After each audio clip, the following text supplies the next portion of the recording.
Ну, получилось так, что мы сели в поле, и альхамдулилля, то есть все живы и здоровы. Как бы было потом, если бы начали разворачиваться, там хватило бы тяги, не хватило бы, это вопрос.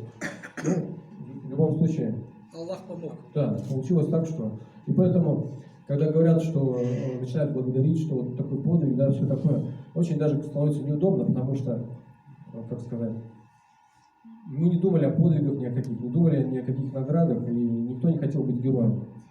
Эту ситуацию я не расцениваю как что-то такое героическое, да, или подвиг. Эта ситуация воспринимается всегда как что-то такое неприятное.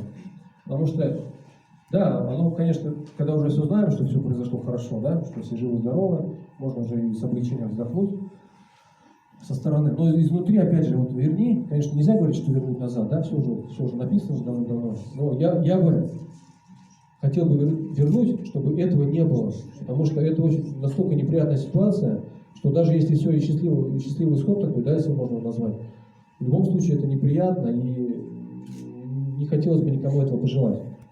Потому что до сих пор я переживаю, там, думаю всю эту ситуацию. Да, оно, конечно, я успокоился, но первое время было тяжело, и когда вот остаешься один на один, очень тяжело это было. Когда с семьей где-то отвлекаешься, конечно, про эту ситуацию забываешь.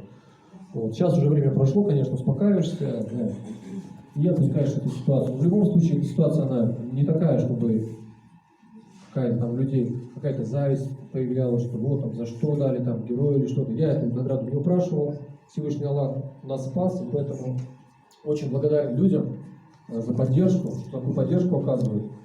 Независимо и татары, и с Израиля, потому что все социальные сети практически открыты. Люди из Америки, из Израиля пишут, там, с Украины, Беларуси. То есть, ну, я думаю, что такое случилось, тут нет даже, да, каких-то национальностей, да, или какого-то. То есть это такое, то, что люди благодарят то, что спас жизнь, хотя на самом деле это все по воле Всевышнего Аллаха произошло, что так вот получилось.